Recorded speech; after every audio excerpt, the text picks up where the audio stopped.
This evening, we have with us Padmabhushan Dr. Ramachandran Nagaswamy, who is going to deliver first Dr. Devanagana Desai Endowment lecture titled Kailasanatha Temple of Kanchipuram. Now I would like to invite Mr. Ranjit Hoskute to introduce our eminent speaker, Padmabhushan Ramachandran Nagaswamy. This is truly an extraordinary moment. And I really want to thank both Devangana Ben and Dr. Nagaswamy for the seminal work they've each done, and which has contributed to our sense of a cultural subjectivity, who we are, the tasks that face us as denizens of the subcontinent. And I want to just begin this introduction to, I have to say brief, it is a career that spans 6 decades, and I have very few words in which to try and summarize it. When I think of Dr. Nagaswamy's work particularly, I'm struck by 2 images that come to mind. One of them is from Devangana Ben's work on Khajuraho. It's the Vishnu in Rahasya Mudra. Vishnu with his finger on his lips, which suggests the guardian of mysteries. And that to me is one aspect of the scholar's life and work. But I think also of the Buddha in the Vitarka Mudra, the mudra of teaching, of communication, of the transmission of knowledge. And it's between these 2 images that I think the career of a scholar like Dr. Nagaswamy has been conducted, both to serve as the guardian of mysteries and to act as someone who transmits and passes on that knowledge. And just as objects can be listed as cultural treasures, I think so too can individuals. As exemplars of practice, living archives, embodiments of a trajectory of research and devotion to the cause of culture. Dr. Ramachandran Nagaswamy is a seminal figure for the disciplines of archaeology, art history, cultural history, and museum practice in India. His career, as I said before, spans 6 momentous decades. It's been a career dedicated to the pursuit of knowledge, the interpretation of culture, the protection of our heritage, and also, crucially, the popularization among youth of what is too often regarded as an esoteric subject. Dr. Nagaswamy trained in Sanskrit and took a PhD in art and archaeology, the MA in Madras, the PhD at the University of Pune. He joined the Government Museum Madras in 1959, serving as curator for art and archaeology, and shortly after he joined the Tamil Nadu State Department of Archaeology as assistant special officer in the early 60s. In 1966, he was appointed as the first director of archaeology of Tamil Nadu, and was in fact the founding director of archaeology in that state, and held that position until he retired in 1988.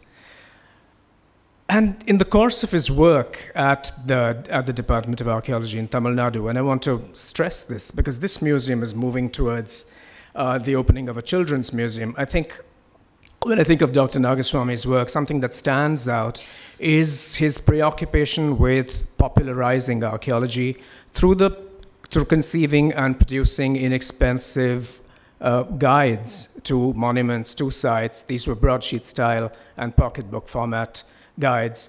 And the audience he had in mind was not only the specialists, those already initiated, but also young people and children.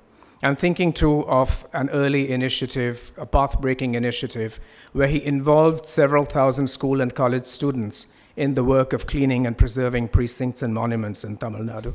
We tend somehow to think that this is the specialist work of conservationists today.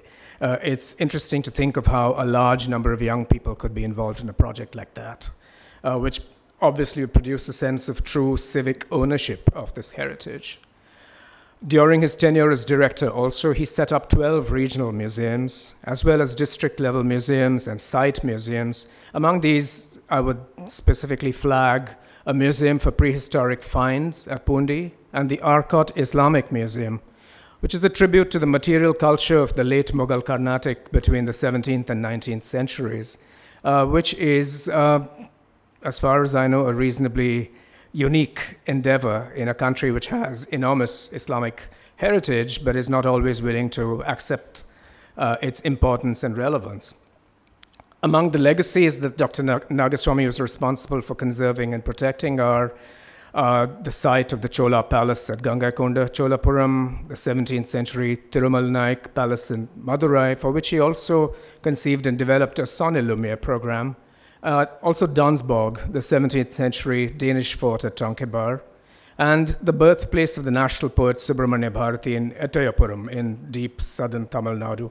The sites speak for themselves, from a deep historical connection with the early first millennium through to the times of the anti-colonial struggle. The sites of his major excavations also include the Sangam era trading center of Alagankulam and the Sangam era pearl port of Korkai, as well as Karur and Gangaikonda Cholapuram.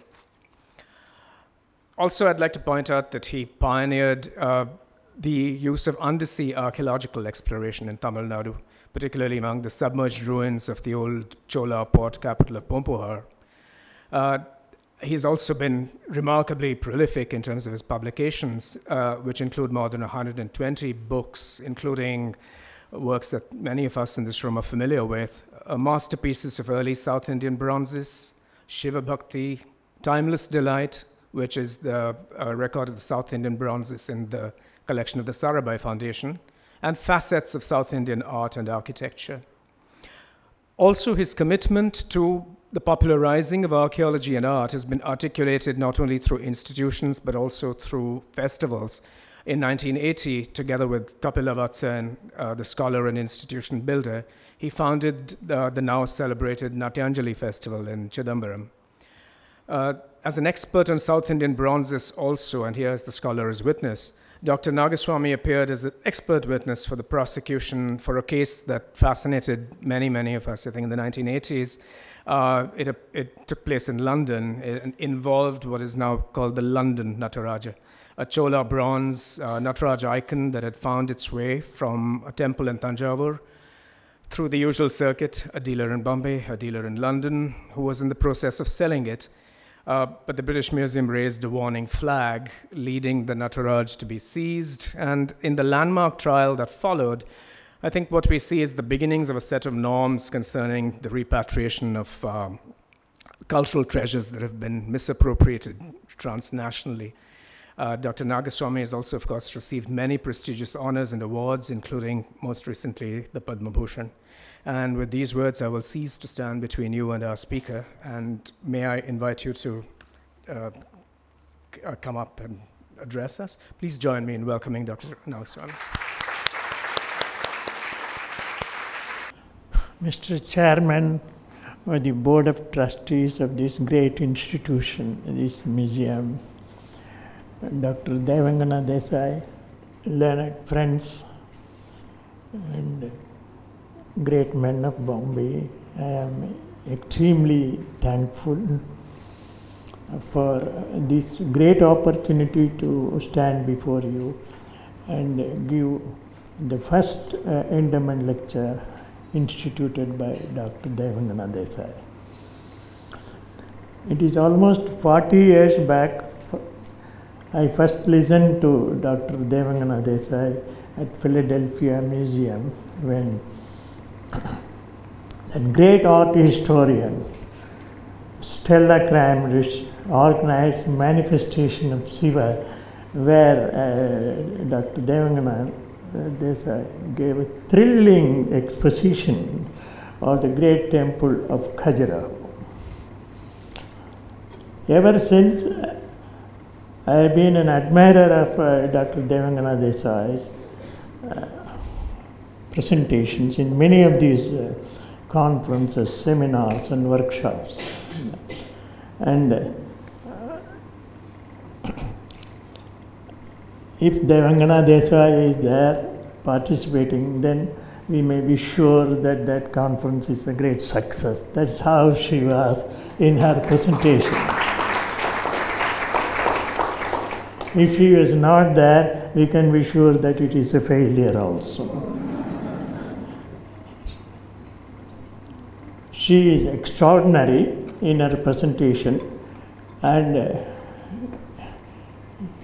she explained with great authority the beauty of this art, temple art, and different aspects of culture. There is an ancient saying in Sanskrit that na karmana, one doesn't attain greatness by mere sacrifices in the altars and so on. Na karmana, na prajaya, not by progeny. Na dhanena, not by money, wealth. Tyagena ekena amrtatva manasu.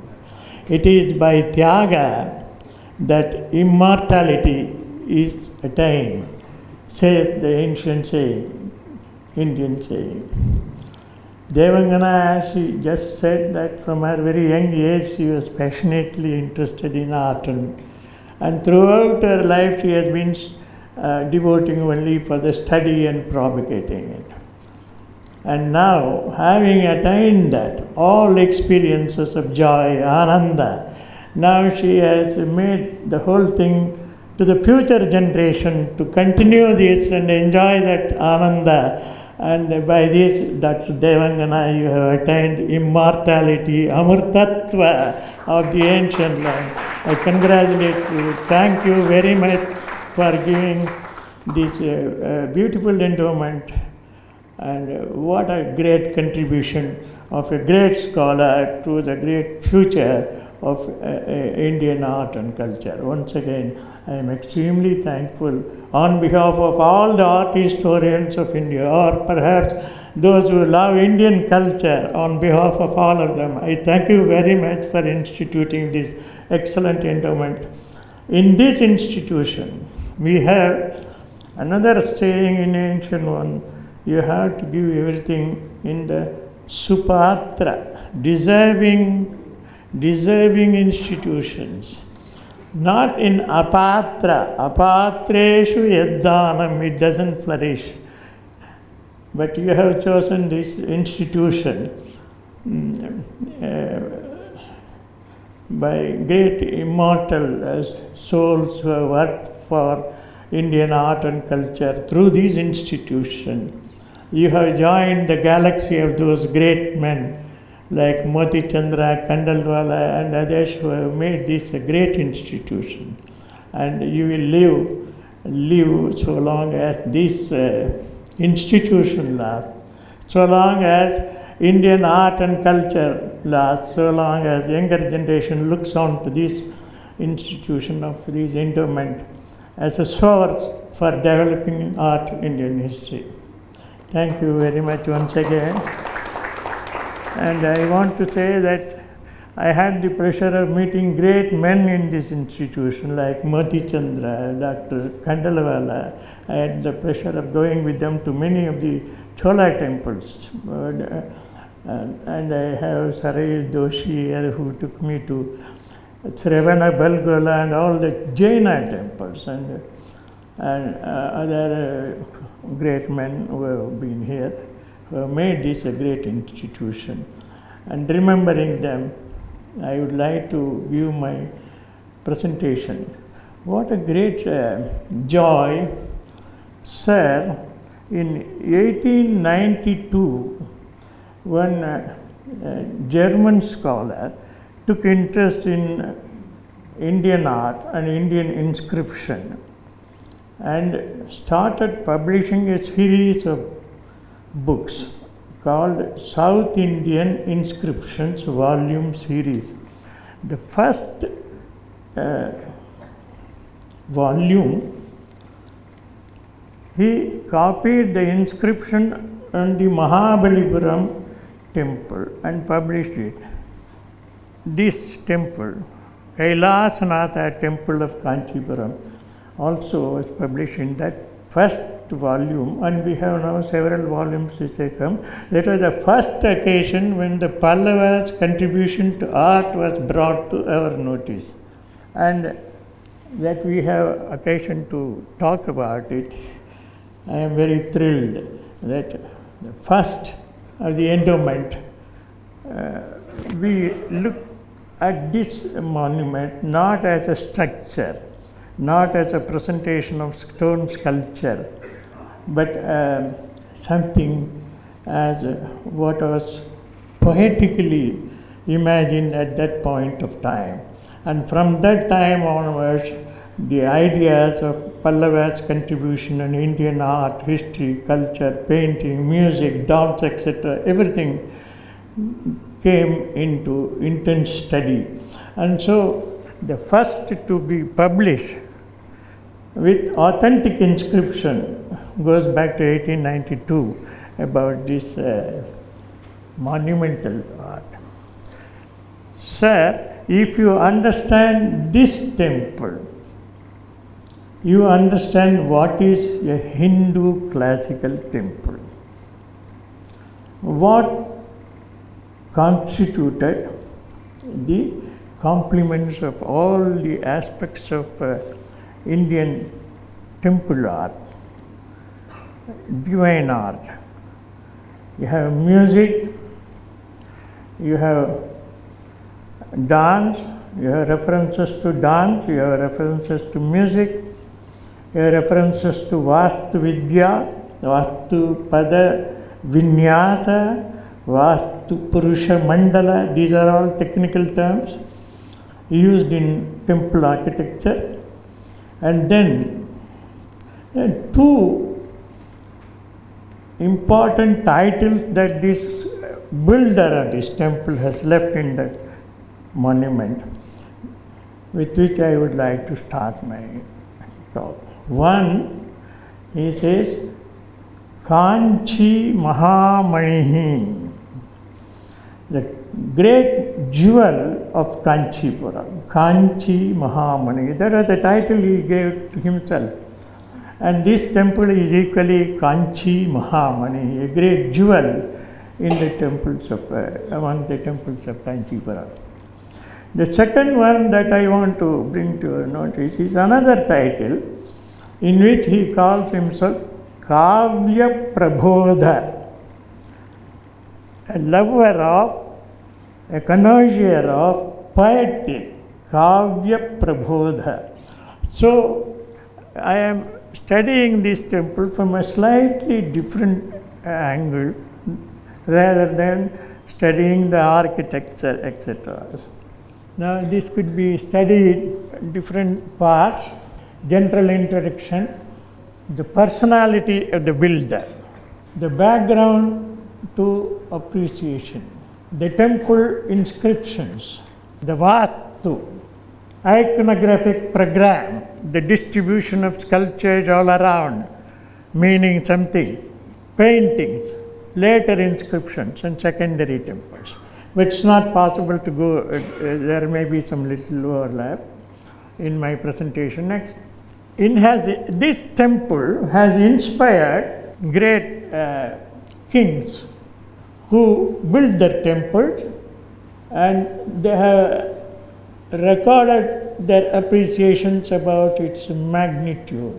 The Chalukyas, the Rashtrakutas, and the Chola emperors have left their inscription in admiration of this temple. The builder himself has left glowing tributes to it, and it is to be viewed with poetic eyes. As he says, it is Kavya Prabodha.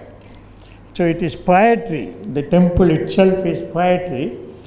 It is called Kailasanatha. Now, as the time is restricted, I can only touch upon some aspects. I won't be able to complete. There is so much to say about it. Next one, please. This is the earliest temple to survive in the city of Kanchipuram, retaining all its parts without much alteration. This is one most important point, that many of our ancient temples have undergone variations and later additions, alterations, etc. As it was built, it is still in existence without much addition. It is under the protection of the ASI, Archaeological Survey of India.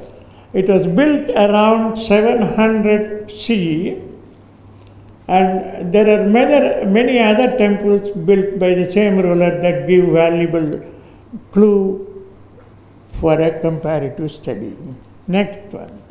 This was built by Narasimha Pallava II, second Narasimha Pallava, who had the Pattabhisheka name, coronation name as Rajasimha, while he had another name which he was very fond of, Atyanta Kama, a king of endless desires. Atyanta Kama. He was fond of using this title again and again in all the temples he built it. That shows that he had love for variety, not same repetition copy, but love for variety. And he also mentions he was popularly known among his subjects as Mahamalla. Vidita Mahamalla Sabda Prajanam. Among the Prajas, he was known as Mahamalla also. Next one, please. He has left his titles in all these places in different form. 50 names of the Pallava ancestors, beginning from the mythical Pallava, who was the son of Asatama, and then he gives Asoka, probably who was a contemporary of Asoka Maurya, and then one king after the other, just the list, 50 lists of kings are given in the list, and interestingly he writes it from bottom to top. So it begins from there to come in one inscription. He has given 320 titles in the Kailasanatha Temple by different titles and names like Atyantakama Pallaveswara Griham or Rajasimhesvaram or Kshatriya Simha Pallaveswaram and Narapati Simha Pallava Vishnu Griham and so on. So for each temple he has given a different name. Rajasimha was a great lover. He referred to his love of Bharata's Natya Shastra. That in one of the Mahabalipuram inscription, he says, Yadi na vidhata Bharato na harihi narado navas khandaha bodhum kaiva samartaha sangeetam kala kalasya. Who can appreciate the beauty of the Sangeeta of Kala Kala? Kala Kala refers to Shiva. Kala Kala also refers to the king himself. Who can appreciate if he were not Vidhata, Brahma, Bharata, the giver of Natya Shastra, Hari, Vishnu, and then Skanda, Kumara. Kumara was also a great lover of dance, music and dance. So this is the earliest reference in India in inscription to Bharata as the giver of Natya Shastra, and he says that who can appreciate it? That means that he was so great lover of Bharata's Natya Shastra. I will be showing the impact of this dance. Unless we understand dance, Bharata's Natya Shastra, it is almost impossible to appreciate the beauty of the lines and poses and suggestive faces and so on, unless we understand Natya Shastra. His inscriptions can be grouped under three categories: calligraphic scripts, titles, foundation inscriptions. And he was a great lover of Mahabharata and Ramayana, so he assumed the title Itihasa Priyaha. Itihasa Priyaha. That is reflected in all the sculpture he has posted. Next one. The first variety, there are 4 different varieties of scripts he has used in his inscriptions. The first one is in what we call Pallava Grantha characters. The second one is in ornate Pallava Grantha characters. The third one is in northern Nagari character. There was no fight at that time between Nagari and South India and so on. And it is Pallava Grantha and northern Nagari characters. And then the fourth one is extraordinary calligraphic, like birds and animals and trees and flowers. He has used them to indicate the letters. These different titles written in all the four different characters. This reflects why he called himself Atyanta Kama, variety. His monuments are found at Mamallapuram, Kanchipuram, Dalavanur, Panamalai, and Tirupattur near Trichy, all around Madras, and one extremely in the south on the banks of River Kaveri. Foundation inscriptions are found. Many of his monuments bear his foundation inscriptions.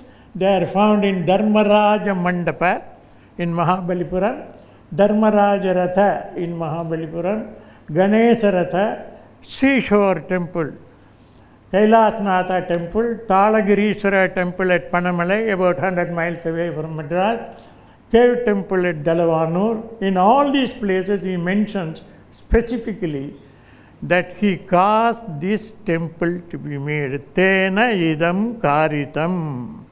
He got this made. So we are sure that all these monuments where these inscriptions are found were caused to be made by him. The foundation inscription at Mamallapuram are repetitive. He repeats them, except one line here and there. And in one he says, I caused this temple to be made for the fulfillment of the desires of the people. Prajanam ishta siddhyartam sankarim bhutim ichchata. He says that I have caused this to be made for the fulfillment of the desires of the people. So the temples were built for the fulfillment of the desires of the people.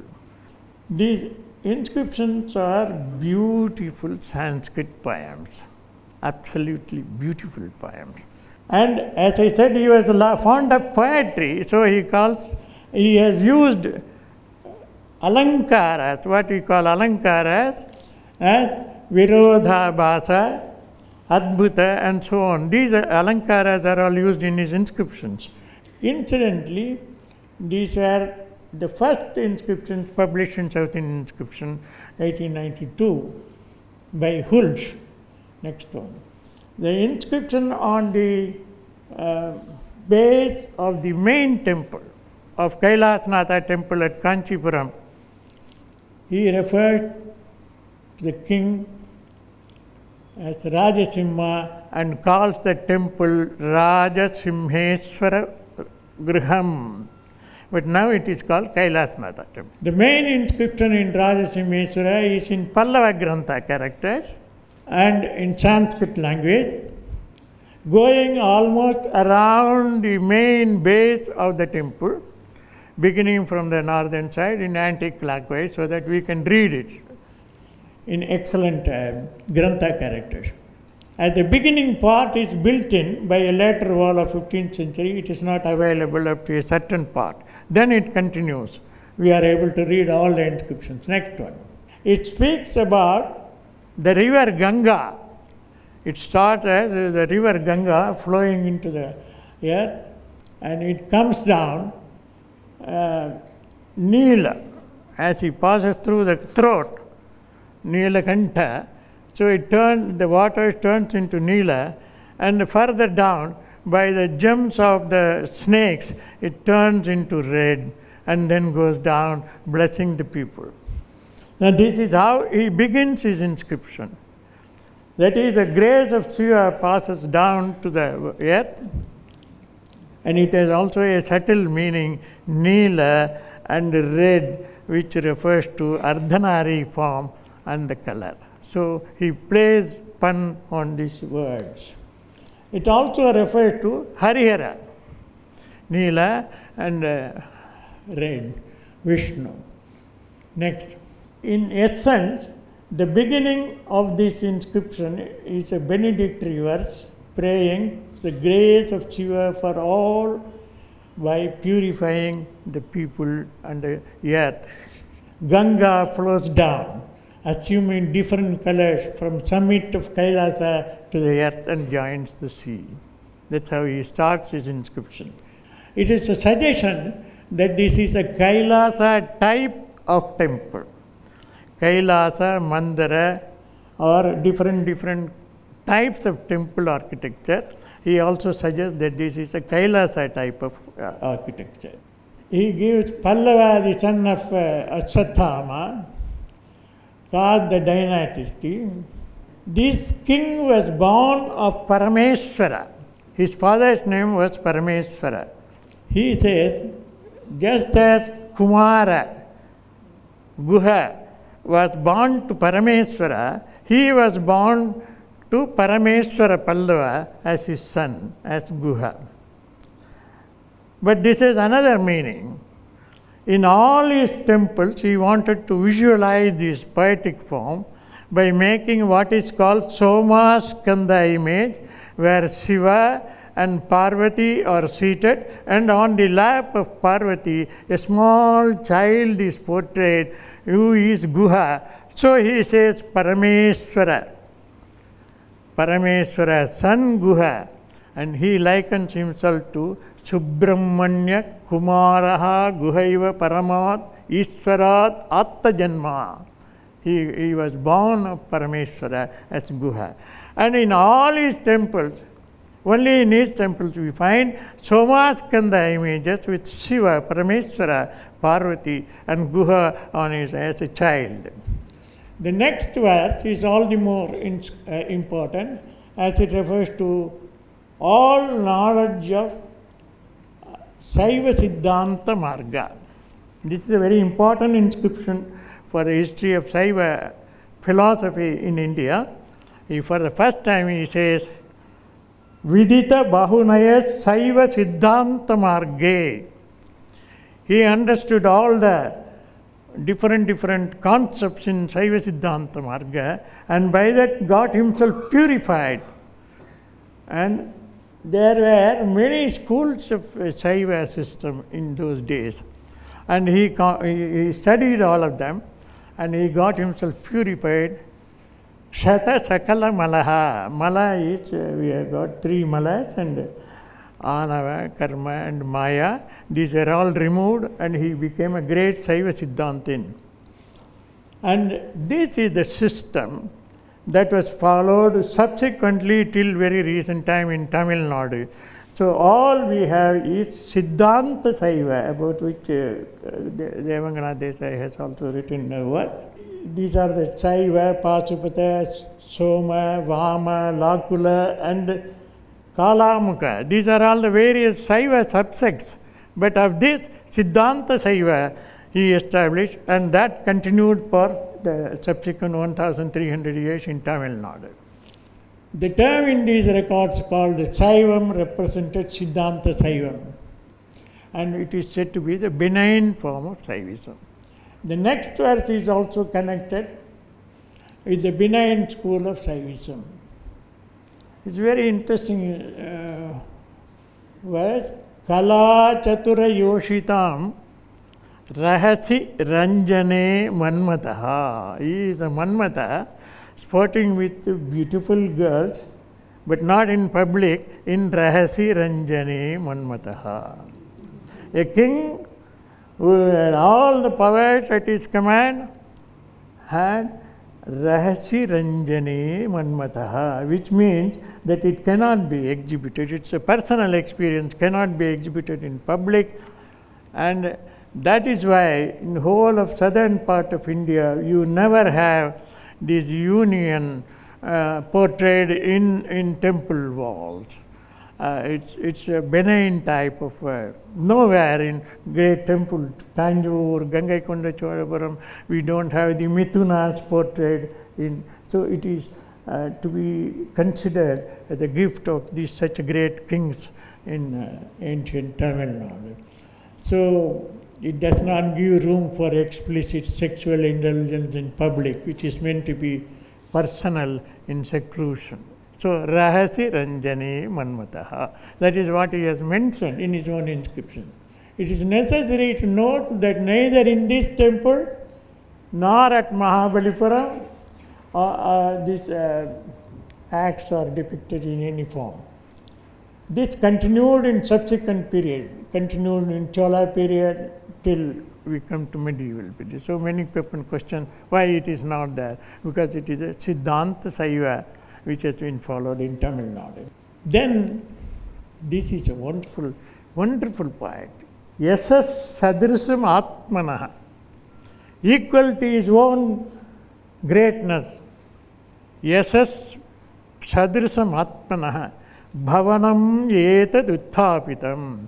I have built this temple equal to my greatness. Yasas sadrisam atmanaha, bhavanam etad utthapitam. How is it? Harasya harahasa rupam. It looks like Shiva's laughter, great laughter, portrayed in literature, in poetry. Harasya harahasa rupam. Atimanam.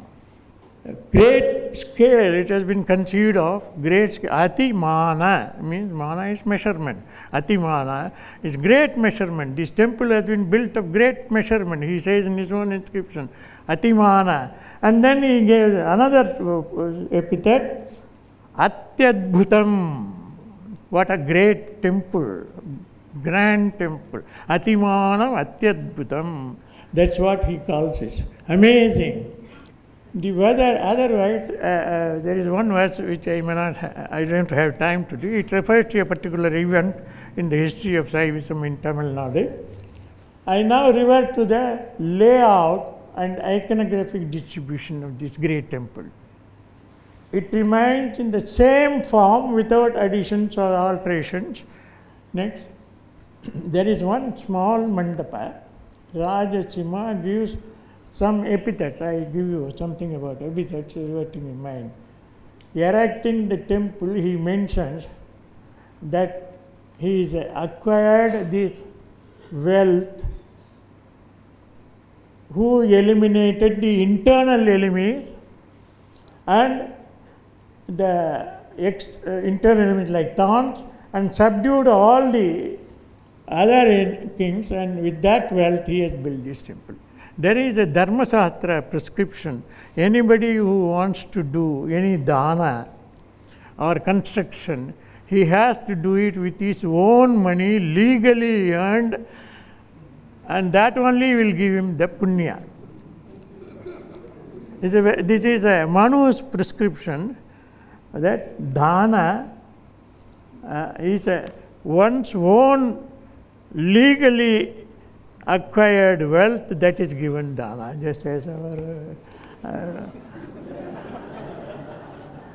it is her own wealth, she is giving it to you. That is dana, that is the immortal dana. So he very correctly mentions that he has built it of his own fund, not in public fund, or on the roadside you build something and say that I have done for the rulership and so on, as our people do now.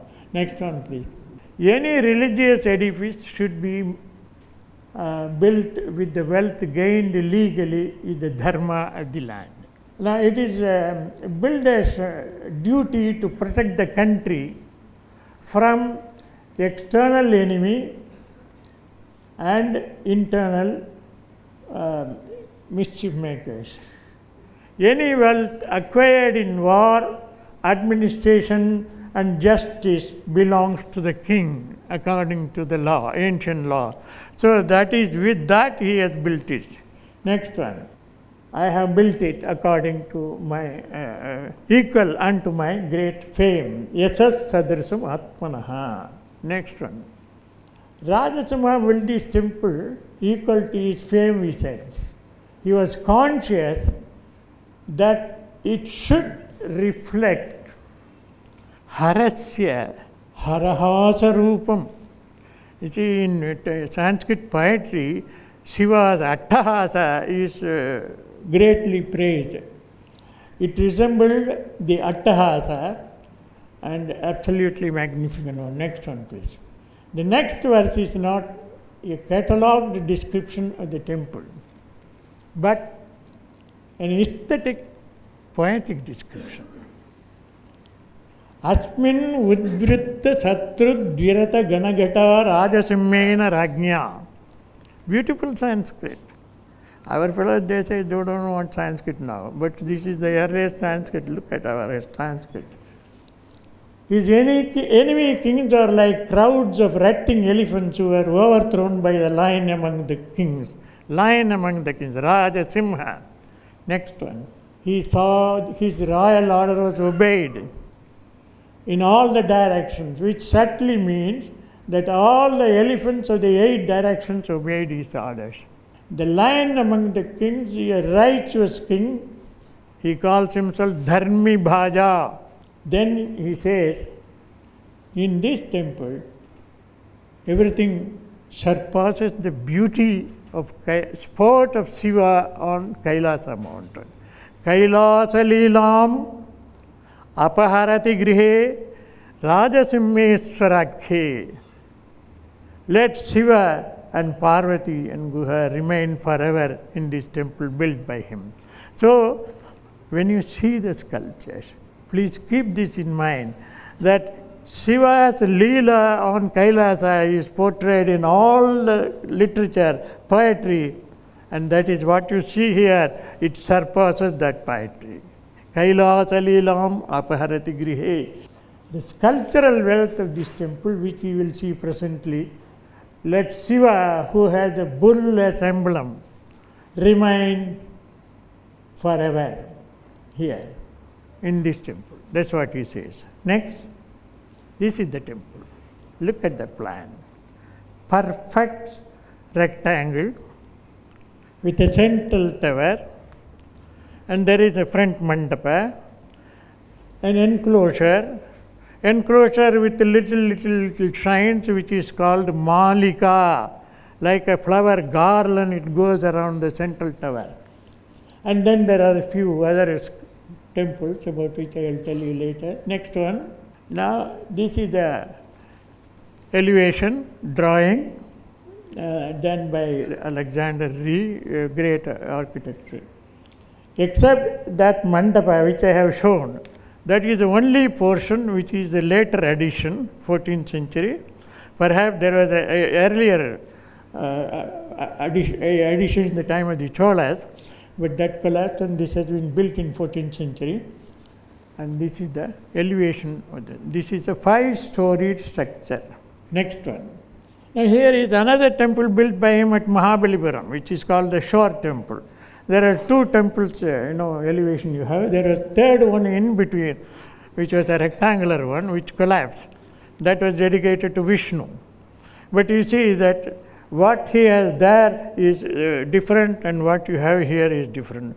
And the taller one was called out of him Kshatriya Pallavesvara, and the smaller one Rajasimha Pallavesvara. His inscriptions are there. Next one. And look at the site he has chosen. It's right on the shore, as the waves dash against it. So we call it seashore temple. He was very conscious of the space he selected for each and every monument. Next one, please. This is the ground plan of this what you call seashore temple. I showed you the original temple of Rajasimhesvara at Kanchi, different. Yet another temple which is built on top of a mountain away from Madras, and this is also built by Rajasimha. You have to see the original temple after seeing the Mamallapuram sculptures, which are all done by him. He has just carved, he has tried to carve a lion seated on the rock at Mamallapuram. Next. He calls himself Kailasanatha, one of the titles. He is ocean of art. It's one of his titles. Look at this. It's nothing but beauty. Next. Now, among his titles, he says that he is a lover of elephant. If such beautiful lion has come into existence on rock, it is the poetry behind it, the poetry appreciated behind it, and that he brings forth. Look at that. Ibha Vatsaraja. Ibha means elephant. Vatsaraja is supposed to have been the greatest exponent of elephant art, science of elephants. and that he calls himself as Ibavatsaraja. Next, Lalita Vilasaha, the title, the sound. Lalita Vilasaha, soft sound. Vadya Vidyadaraha. He called himself a Vidyadara in instrumental music. Vadya Vidyadaraha. See, you have kinnaras playing Vadyas, flying kinnaras, Gandharvas, and so on. This is famous Krishna lifting. You know, he kept the mountain at the back, and as if Krishna is lifting the mountain, he had this card there. Here is a lion, also as a human being. He called himself Rajasimha. He has shown forest life on this side and river settled life on this side. So he gives varieties of scenes in his creations, and that's what you have at Mahabalipuram. Animals, lover of animals, you see. Series of animals. Next, the passage to another land, another world, Patala. The snake comes out from Patala up. Next, these are other scenes. You see, he goes on giving different scenes to justify his title Atyanta Kamaha. Next, Chandrama, moon. These are all the shepherds carrying milk and curd on their head. Tender calf and the mother cow, the bull.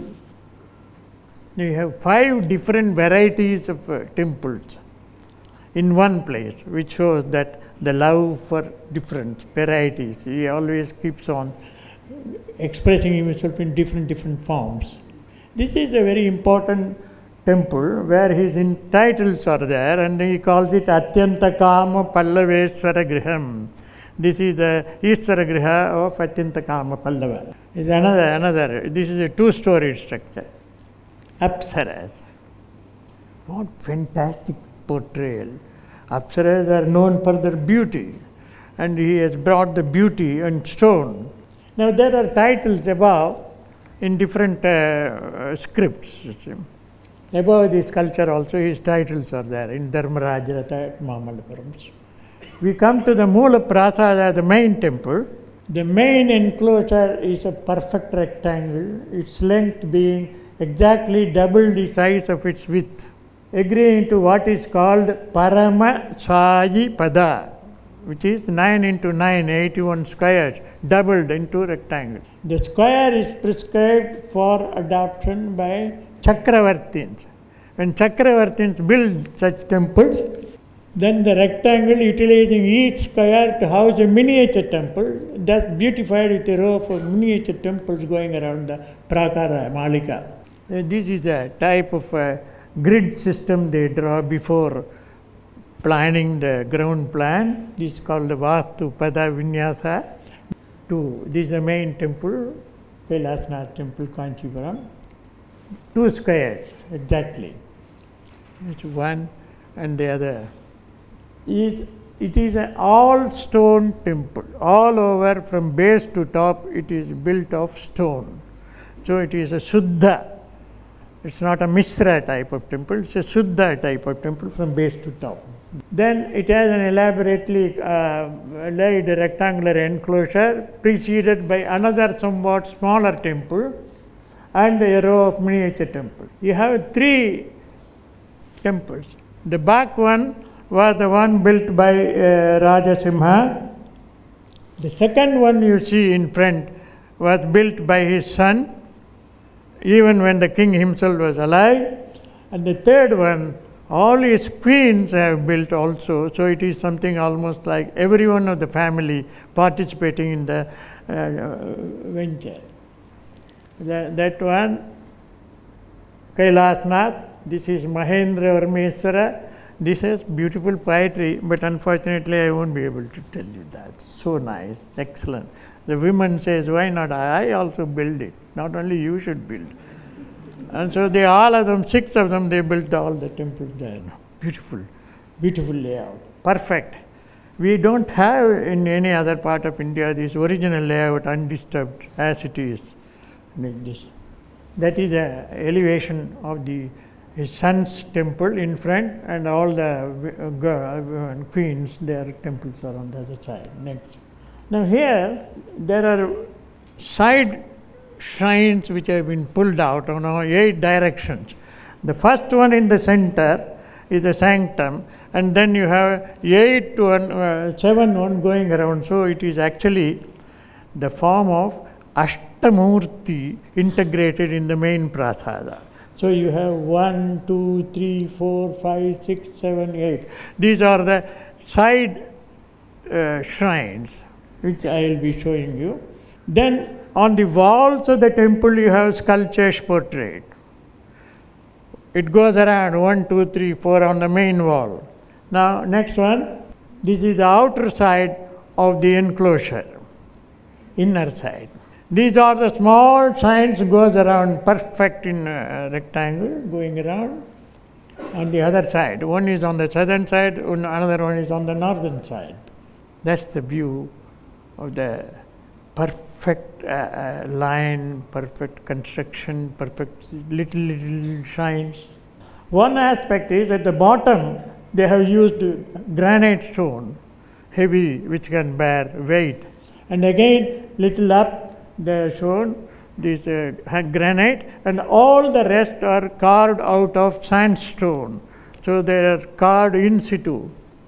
And you have 1, 2, 3, 4 on the base moldings. In each molding he has left his inscriptions, left his titles in different script. Since he was Rajasimha, he was fond of portraying Simha all around, everywhere. But marvelous carvings, wonderful carvings. This is the front mandapa, and that is the main shrine.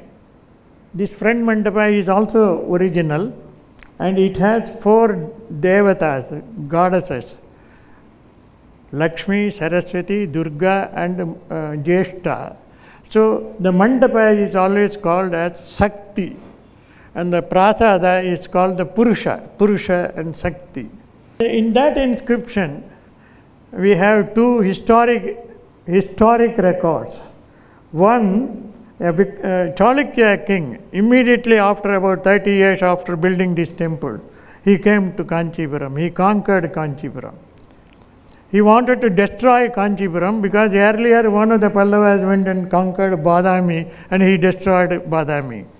So he came with the avowed intention to destroy Kanchipuram. And it was just 30 years after the construction of this temple. And as he entered, luckily the first thing to come to his notice was this temple. He looked at it. What a great temple it is. What a marvelous temple it is. And so he ordered his commanders, don't touch any part of Kanchipuram, don't demolish any buildings, or don't destroy Kanchipuram. He came to destroy Kanchipuram. He says, Avinasyaiva pravisya, without destroying he entered. And he went and asked the people, come on, let us see what are the jewels the king who built it has given it. He saw that, and then he gave equal number. He was Chalukya Vikramaditya, who has left his inscription in this one. And at the back, that his inscription is there, and there it is said that one architect came along with him, with that king Chalukya Vikramaditya. And when he went back, his queen, Vikramaditya's queen, wanted that a similar temple should be built in their capital, and that was built there as Loka Mahadeviswaram at Pattadakkal, which still stands. That temple was inspired by this great temple. And then that moved on to Rashtrakuta, Kailasa at Ellora. So for Ellora and Pattadakkal, this was the inspiration, where we have the inscription still of Vikramaditya at the back wall of this. The another king, The greatest king to rule Tamil Nadu was Rajaraja Chola, who built that great temple of Tanjore. And when he came here, that is 200 feet height, marvel in temple architecture. That king, when he came and he saw, he has written the great stone temple of Kanchipuram. That inscription is there on that pillar. So we have record of the succeeding kings who were inspired by this great temple. Now these stones, we have granite stone flooring. Previously we had a old sandstone. They were not so hot. Tamil Nadu is so hot now, we can't even put our leg there. And our ASA have put this granite slab. Luckily, they don't want all of us to go. You put your leg there, you can't. Finish. Hot. You can't go with your shoes. So, better it is well saved by ASI. Now, this is that one, the main shrine, this is the mandapa, this structure. That was the later wall. Now here you see in all these base, you have inscriptions of Rajasimha, different titles. This is the base, see, very ornate base. You have Jagati, Kumuda and Pattika. So delicate, so beautiful base. And the dancing Ganas. They are so happy that they are able to carry Shiva, the great Shiva on their shoulders. They dance. The main tower is built on elaborately carved moldings at the base, Adhisthana. The central tower is built on what is technically called Sandhara class. This is a technical term. Those who are interested in architecture, 2 walls are used. Over that, the superstructure is taken. It gives solidity to the tall tower.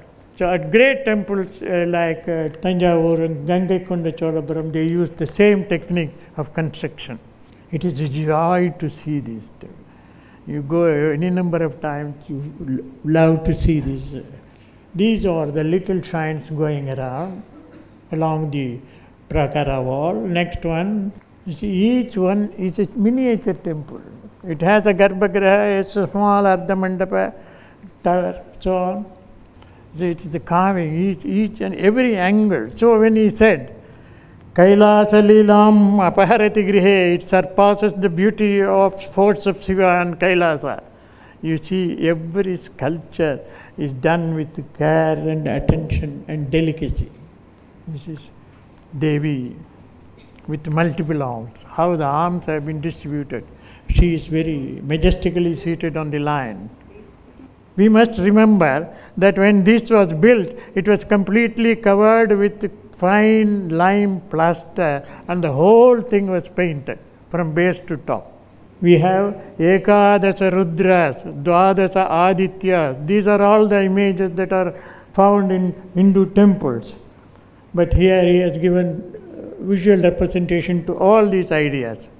Brahma, got a bull facing us.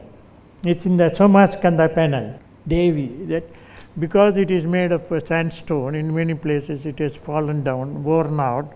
But in the 18th century, the British covered it with lime, tried to preserve it. And that has also fallen down. So our friends in ASI, they have cemented it now. This is the foundation inscription in which he says that I follow Siddhanta Saiva. Now, this is what I said. He was a great musician, Vadya Vidyadhara. And see how Nandikeswara plays on the drum, the pose, and the majesty, the turn of his head and the hands, playing on the muraja. That's why his title reflects his inner urge has come out as sculptures. So we need to understand it. Next, it's a masterpiece. It's a small Gana. So in that time they had the long flute, and also on the left side he is playing. He's enjoying the music himself. Surya. All these sculptures were carved on the wall itself. They were not made outside and put inside. So in situ, this is another technique, great technique. Samasta Samharaka Tandavaya. It's a dance of ultimate, what you call Samhara. It's Nilakantha. You see here, it is not individual iconic representation, it is the whole story that is represented. Continuous narration. It's one of the marvelous Dakshinamurti. Wonderful Dakshinamurti. 3 generations, the father, the grandfather, father and the grandson, looking at it. He had the title Shivapada Sekhara. So he gave emphasis to Shivapada, feet. Flying is called the Akasachari. When they say Akasachari in dance, movement is shown by the sculpture. How the artist has taken it, that the gap is filled up in a very beautiful way, in an aesthetic way, and the whole turn of the body and the leg, Bhikshatana. Gaurim nivesya kanakachita ratnapite nrittam vidatum abhivanchati sulapano deva pradosha samyenu bhajanti sarve is a beautiful stotra where Parvati is seated on and then he dances and the other devas they are all put around. In the evening time they extol the great dance of Shiva. That you see, it's not the ordinary Ananda Tandava that we are accustomed to, but a tremendous, powerful Tandava, Samhara Tandava. Devi. Devi is the witness. She herself is the witness of dance. Please see the framework, how they have designed the framework. And you have Ganga, Yamuna at the bottom. Then you have the Vidyadharas. Then Krauncha, Mithunas. And then you have other Bhutas. Perfect balance, distribution. Artistically, it is an excellent composition. Everywhere it is the same thing. Wonderful. Each one is a masterpiece. Tandava, Urdhva Tandava. Shiva taught Tandava to Nandigeswara. Nandigeswara taught Tandava to Bharata. And that is the Bharata's Natya Shastra. This is Nandigeswara learning dance from Shiva Tandava. There is a text called Abhinaya Darpana attributed to Nandigeswara. And all the dancers who dance now, even now they follow only that Abhinaya Darpana. So this is the tradition that has come down from say 700 AD. So these are the sculptures which are found on the main walls around the main tower. Now we will see a few of the enclosures. There are altogether 52 sub-shrines. I don't want to show all the 52, but some of them you can have a look at it. Next one, please. Kailasamhara. Kailasamhara. The agony of death at the foot of Shiva. Look at this. So, in every aspect of sculpture, expression, suggestion, line, movement, this is a masterpiece. And he has justified his title Kailasamudraha, Kavya Prabodha. Raudra Drishti, Bharata's Natya Shastra says, Raudra Drishti. Kailasamhara shows Raudra Drishti. Then here Triprasamhara, Bhairavi and Simhavahini on the northern side. This is Durga. That the most important point that we should remember is there is a wall at the back and small shrines are pulled to the front and they look like small shrines.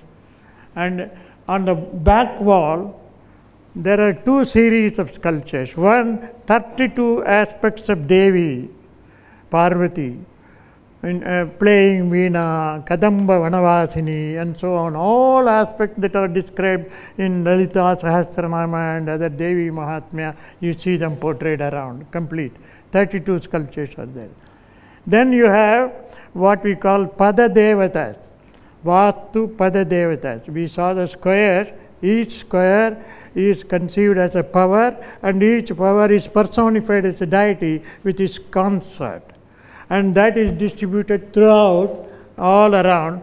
32 deities, 32 Padadevatas are still in position in this only temple. Here you see at the bottom, inscription in calligraphic writing. First. The second, that is in ornate Grantha characters. The top one has worn out, but there are inscriptions there. And on the top, on the granite, it is in Nagari script, Northern Nagari scripts, titles, 4 different scripts. So perhaps he is one of the earliest person to give calligraphic writing in such large numbers, in around the 8th century AD. The Narasimha fighting. You can see the leg poses. Alida pose, Pratyalida pose are mentioned in Bharata's Natya Shastra, and you see these are portrayed. This is the Padadevata. You can see Kirata Arjuniya fighting. What a marvelous pose fighting. Let us see a few paintings. Originally, the temple was completely painted from bottom to top, with beautiful lines, extraordinary color scheme, not gaudy. This is the Pallava painting, original, which was painted around 700, still retained. Shiva in the center, and that is Vishnu on the other side. That is Parvati. Marvelous painting. The Ganas playing flute. These are all the Pallava paintings that have survived in Tamil Nadu. Agastya was a very important personality in South Indian character. He is said to have taught the Pandya ruler Sanskrit and Tamil. So some of the earliest grammar in Tamil, they are all attributed to Agastya. Here, Agastya is on par with the other Shiva's manifestations. So he has already been deified, and then he goes to Southeast Asia, in Thailand, Cambodia, and other places. Agastya is compared to Shiva, and he is adored and worshipped.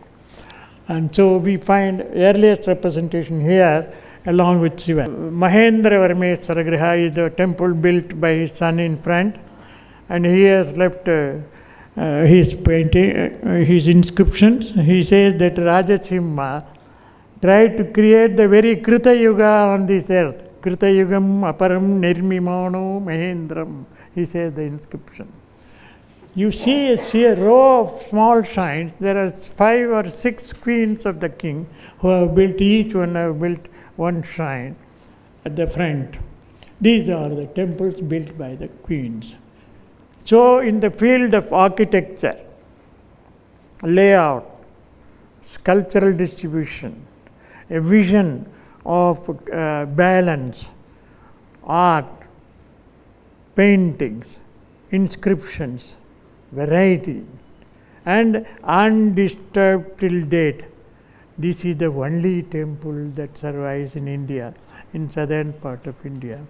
And once we understand what is it, is only a part of what I could give in this small time. But this is the greatest temple that still exists, and unfortunately not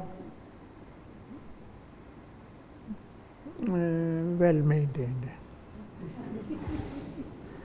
We need people who know what is temple, who know what is beauty, what is the importance of inscription, what is the importance of Indian poetry, ethos of poetry, dance, music, sculpture. Unless we understand all this, a department which can understand it and which can enforce, it will be very difficult to maintain these temples.